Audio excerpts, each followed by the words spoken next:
여름에 수고 많이 하셨습니다. 에어컨을 켰는데요. 실내 온도가 26도가 넘으면 혹은 습도가 높을 때 혹은 불쾌지수가 높을 때는 에어컨을 켜셔야 됩니다. 오늘 마지막 실습생 정순복 선생님 향해서 우리 박수 한번 치겠습니다. 감사합니다. 아마 우리 저분도 기록적인 분이에요. 자녀들이 경상도에 살고 원래는 이 동네로 이사 오기로 해서 받았는데 이사를 못 와가지고 뭐 출퇴근하는데 거의 4시간을 투자하면서 아주 고생을 많이 한 대표적인 분이에요. 그 다음에 오늘 반장은 임용우 선생님입니다. 우리 반장 박수하겠습니다. 내일 반장은 김영하 선생님 박수. 또 뭐 새로 오신 분들, 지난주에 새로 오신 분, 오늘 새로 오신 분 환영의 박수 하겠습니다.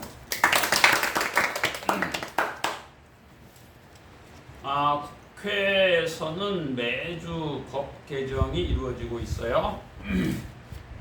특별히 최근 한 5년 동안은 우리나라 헌법 전문, 보통 이제 헌법 전문은 잘 고치지 않는 것이 이제 법 철학에 맞는 건데, 헌법 전문 개정 작업도 상당히 활발했어요.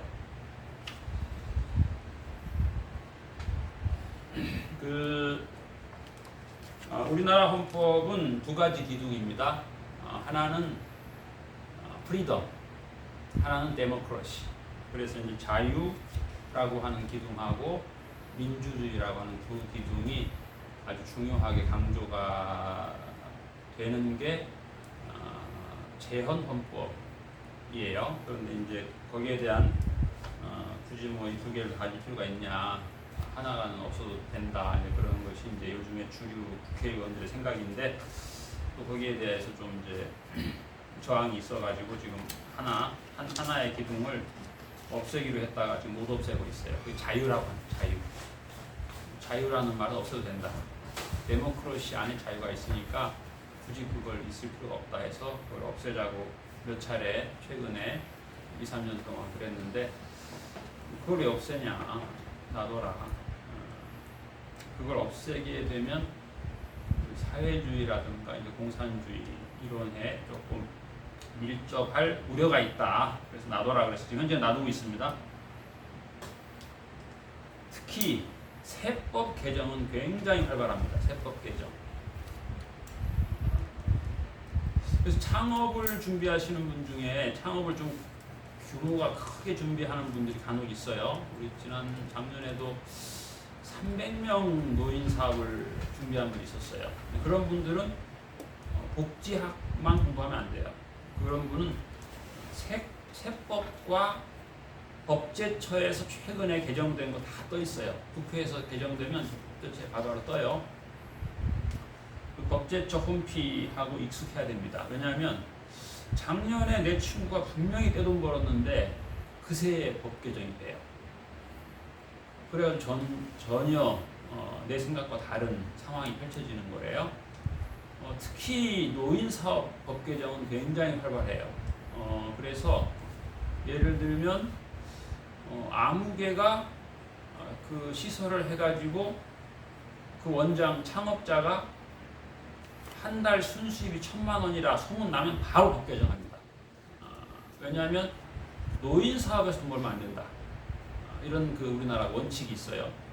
이거 어떤 면에서 좋은 원칙인데, 그런데 이제 또 너무 또 그게 또 되면 그 질이 좀 떨어져요.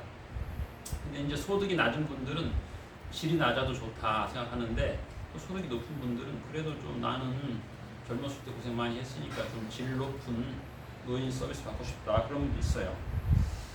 그래서 이제 거기에 너무 그 법이 디테일하게 제안을 많이 해도 좀 곤란하다는 그런 학자들도 있고, 또 이제 저소득 중심으로 모든 게 돌아가야 된다 생각하는 분도 있고 그래요. 그래서 창업을 크게 할 분은 부동산 관련 공부도 해야 되고 세법 공부도 해야 됩니다. 복지 실습 규정 시행령 법도 잘 바뀝니다. 최근에 금년 5월에도 서식 변경이 있었죠. 근데 이제 여러분들은 내가 지난번에 저 선배 보니까 똑똑하더라. 저 선배 서식 다 따라 하면 되겠다. 아니에요. 거기는 그 학교에 또 서식이 있어요. 그 학교 고유의 서식이 있고 그 다음에 교수마다 달라요. 학교마다 다르고 예를 들면 전통적으로 옛날에는 봄 실습, 봄학기 실습, 가을학기 실습 그랬어요. 그러다가 인터넷이 나오면서 여름, 겨울학기에서 1년에 4번 실습이 있었어요. 그런데 이제 최근에는 코로나 때문에 1년에 실습 기수가 12개로 늘어난 거예요. 전통적으로 2개였다가 4학기였어요. 근데 이제는 12학기가 돼버린 거예요. 아주 급속한 변경이 있고 그러다 보니까 작년하고도 차이가 많이 나고 심지어 한 달 전하고 차이가 많이 나요. 물론 제가 굉장히 게을러 가지고 우리 교과서 수정 작업을 종종 해요, 사실은. 근데 이제 그게 또 여러 번 문제가 돼요. 왜냐면 실습 계약서를 쓸 때는 교과서가 이랬는데 제가 매주 개정을 하거든요. 내가 실습 첫날 와보니까 다 개정돼 버렸어. 아주 좀 피곤하죠. 상처를 받는 분도 있고. 근데 또 중요한 걸 제가 빼먹어요. 교과서를 전면 개정을 해야 되는데 제가 그냥 이렇게 챕터마다 개정을 하다 보니까 또 문제가 많아요. 그 다음에 또 센터장 유튜브 강의가 작년에는 이렇게 말하고 금년에는 이렇게 말하고 1구2연 한 입으로 두 말 하니까 여러분 흥분하셔야 돼. 아니 내가 분명히 지난주에 유튜브 1번 듣고 왔는데 65번에서 전혀 반대되는 얘기하고 그래가지고 흥분하기도 하고 그러는데 그럴 수밖에 없어요. 흥분한 게 좋아요. 흥분한 사람 똑똑한 사람이에요. 그래서 제가 한 입으로 두 말 하는 경우 많으니까 그것도 여러분이 이해하시기 바라고. 또 이 첫날 오는 실습생이 이제 똑똑한 사람이 있을 경우 있는데 그때 딱 만난 또 그날 반장은 IQ가 딱 2자리야. 그러면 또 흥분하죠. IQ만 2자리가 아니고 사람이 조선시대 사람이야. 인터넷 시대에 오프라인 장을 봐. 이런 바보들의 대행진도 아니고 조선시대 바보들의 대행진이야. 그러면 첫날 온 사람이 흥분할 수밖에 없어요. 요즘 세상에 누가 장을 보냐. 인터넷으로 시켜야지. 그래서 그 설명을 반장이 해줘야 돼. 왜 우리가 이렇게 조선시대 바보처럼 장을 보냐. 이유가 있다. 설명을 안 해주면 새로운 사람이 하루 종일 흥분하고 상처받아요. 그래서 이제 그래서 그 얘기도 해줘야 돼요. 관절이 약한 분은 배달을 시켜라. 인터넷도 우리 중남에서 우리가 인터넷 이마트 몰이나 삼성 웰스토리 여러 군데 우리가 그동안 많이 해봤어요. 할 수 있어요. 그러니까 아니다 우리는 조선시대다 끝까지 조선시대다 그렇게 하면 안 돼요. 다양하게 할 수 있다. 이마트 몰이나 신세계 몰이나 다 우리 아이디 다 있으니까 약 5개 정도 할 수 있으니까 그게 좋으면 그렇게 해라. 그 다음에 마트를 이용하더라도 주문 배달시켜라. 왜 땀 흘리냐 더운데 배달시켜라. 그런데 배달을 하면 또 장단점이 있다. 그 얘기를 해주셔야 돼. 안 해주면 하루 종일 흥분하고 기분 나빠요. 새로운 사람이. 그러니까 여러분들이 배려를 할 필요 있어요. 오늘 그 실습생 첫날 오신 분 청소 안 시킨 거 아주 잘한 거예요. 네. 그런 강의가 있었나요? 네. 그렇죠. 네. 그 다음에 이제 오늘은 여러분들 그런 얘기 제가 했었는데 옛날에는 매주 자기소개를 했어요. 새로 오시는 분한테. 왜냐하면 그것도 있지만 여러분들이 그 월급 많이 주는 시립기관장으로 가게 되면 거기서 이제 압박 면접을 하는데 그게 그 중에 하나 그거예요. 자기소개 5분 해보세요. 그런데 거기서 많이 떨어져요. 공부는 굉장히 잘했는데 당신이 여기 기관장 되면 혁신을 할 것 5가지 얘기해 보세요. 거기서 떨어지는 거야. 공부는 잘 100점 맞았는데 여기서 떨어지는 거야. 자기 소개를 좀 너무 이렇게 밀어붙이면서 하니까, 막 공격하면서 하니까 거기서 떨어져요. 그래서 그 당시에는 그런 분이 많았어요. 그 어린이집 원장이 많았어요. 그래서 그분들을 이제 시립에 몇 년 동안 계속 떨어졌다고 해서 합격시키려고 그렇게 한 건데, 그렇지 않은 사람은 상처받는 거야. 왜 나를 이렇게 매주 인사를 시키냐. 그래서 어떤 사람은 화는 못 내고, 제가 오늘 자기소개 6번째입니다. 너무 과했다는 거지. 그 말을 해서 제가 상처받아가지고 1년 동안 자기소개 안 했어. 그래서 여러분이 오늘은 자기소개 1분씩만 하겠습니다. 5분 하려면 힘드니까. 우리 정 선생님부터 나오세요. 오늘 추천 도서는 여행자의 독서. 길을 안다는 것, 길을 간다는 것. 예, 정 선생님부터 1분씩. 길게 하고 싶은 사람은 길게 하세요.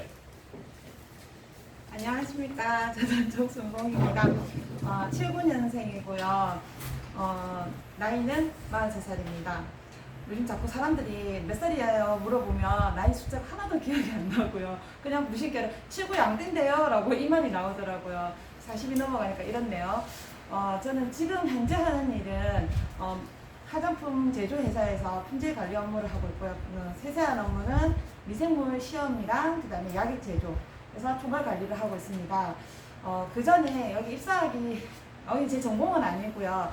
여기 입사하기 전에는 학교에서 방과후 강사로 과학 실험을 했었고요. 그리고 저녁에 이제 학원을, 수학과학 학원을 이렇게 운영을 했었고요. 한 20년 넘게 아이들을 가르쳤는데, 아이들을 가르치면서 제가 이렇게 사회복지를 하려고 결심한 건 뭐 노후 준비나 이런 건 아니고요. 학교 안에서 학교 선생님이랑, 어느 반에서 학교 선생님이랑 학생이랑 이렇게 좀 충돌이 일어났어요. 계속 충돌이 일어나고 있었는데, 아이도 상처를 받고 선생님도 상처를 받았고요. 선생님은 상처를 너무 많이 받으셔가지고 3일 동안 휴가를 쓰시고 별거를 하셨어요. 그 아이로 인해서 상처를 받아서. 그럼 아이는 상처를 안 받았느냐? 아이도 상처를 받았거든요. 그리고 주위의 시선들도 너가 선생님을 너무 힘들게 하는 아이라고 이렇게 했었거든요. 그래서 제가 그 친구랑 1년 반 정도 이렇게 수업을 했었는데요. 처음에 아이가 되게 이렇게 폭력적이고 이렇게 난폭하고 와이드 했었는데, 그 친구 제가 되게 많이 안아줬어요. 원래 학교에서는 이렇게 아이들이랑 신체 접촉을 최대한 하면 안 되거든요. 그런데 이제 그나마 제가 여자 선생님이기 때문에 가능했던 일이죠. 그래서 되게 많이 안아줬어요. 아무 말 없이 소리 지르면서 울고 불고, 뭐 책상 위 다 던져버리고 의자도 다 던져버리고, 뭐 그 난리를 지을 때도 다른 애들한테 잠깐만 나가 있어줘 하거나 그 자리에서 정지해놓고 그 친구를 많이 안아줬어요. 그러면서 이 선생님이 1년 내내 힘들어 하다가 그 아이랑 이제 그 반을 이제 그 학년을 끝냈었거든요. 그래서 제가 그 모습을 보면서 학교 안에 이렇게 선생님과 아이가 충돌이 일어났을 때 이거를 중재를 해줄 수 있는, 선생님도 아이로 인해서 상처를 좀 덜 받고, 아이도 분명히 그렇게 표현을 하는 이유가 있을 건데, 그거를 누군가가 이렇게 잘 설명을 해줄 수 있는 중재자 역할이 있었으면 좋지 않을까라는 생각을 했는데, 그러다가 이제 제가 예전부터 그냥 사회복지를 공부를 해놨던 게 있었거든요. 한 6과목, 5과목인가 해놨었거든요. 그래서 다시 이제 해놓은 게 아까우니까 그냥 끝내야지라는 마음으로 했는데, 공부를 하다가 알게 됐어요. 학교 사회복지라는 분야를 알게 됐고요. 그래서 그 학교 사회복지라는 분야를 알면서 이렇게 자료를 많이 찾아봤는데, 찾다 보니까 제가 학교에서 계속 고민하던 그런 부분들이 맞닥뜨려지는 거예요. 그래서 그 아이뿐만 아니라 제가 중학생들하고도 수업을 하면서 우리가 흔히 말하는 학교 밖의 아이들, 그 다음에 학교 안의 아이들이지만 위기 청소년들, 이렇게 이런 청소년들하고 얘기를 할 기회가 많았었어요. 근데 그런 친구들이 학교에 좀 더 잘 적응을 할 수 있게, 그런 역할이 학교 사회복지사라는 그 역할이 있다는 걸 알게 됐고요. 그래서 주위에서 되게 힘든 길이고 어려운 길이고 뭔가 되게 준비를 많이 해야 되는 길이라고, 굳이 왜 그 길을 가냐라는 이렇게 질문을 많이 받는데요. 제가 쭉 살면서 저의 그 죽음에 대한 저의 가치론이 있거든요. 근데 저의 죽음에 대한 저의 가치론. 그래서 죽음에 대한 저의 가치론이랑 사실은 이 일이랑 힘들지만 맞닥뜨려지는 부분들이 조금 많이 있어요. 그래서 제가 이 일을 한다면 제가 가지고 있는 저의 죽음을 맞이했을 때 그 가치하고 거의 비슷하지 않을까. 그래서 어느 정도 그 가치를 충족을 시키고 눈을 감을 수 있지 않을까라는 생각이 들어서 그래서 사회복지를 시작하고 이제 오늘 실습 마지막 날이고요. 실습하면서 처음에 그 센터장님이 아까 금방 그 하셨던 말씀들처럼 이렇게 그런 데서 정확하게 전달이 안 되면 왜 이러지? 왜 이렇게 하나? 왜 구시대적으로? 이런 생각을 많이 가진다고 했는데 저 또한 사실은 그랬거든요. 그래서 제가 내가 앞에 분들도 똑같이 몰라셨을 거예요. 이 사실을 몰랐었기 때문에 이렇게 해야 된다라고 계속 전달만 됐을 거고 그래서 그 뒤에 후임 실습생들이 받아들이면서 그냥 이렇게 하는 건가? 그냥 이렇게 해야 되네? 왜 이렇게 하지라는 의문만 캐스처만 계속 머릿속에 가지고 가면서 그냥 이렇게 하는 거니까 해야지라고 그냥 수동적으로 따라갔던 것 같아요. 그래서 실습 마지막 날에 이걸 깨우치네요. 마지막 날에 깨우치는데 오늘 새로운 실습 선생님이 오셨는데 제가 가졌던 그런 시수와 의문들을 제가 오늘 남은 좀 짧지만 그 짧은 시간 안에 선생님한테 이렇게 좀 그래도 조금은 인수인계가 조금 잘 되고 그러면 그 다음번 또 인수인계가 조금 더 나아질 거고요. 더 나아질 거고 그러면 시간이 지나고 나면 좀 더 업무 인수인계를 할 때 다음 세대들이 조금 더 이렇게 실리적으로 합리적으로 이렇게 좀 더 실습을 할 수 있지 않을까라는 생각이 들었습니다. 감사합니다. 잠깐 끊고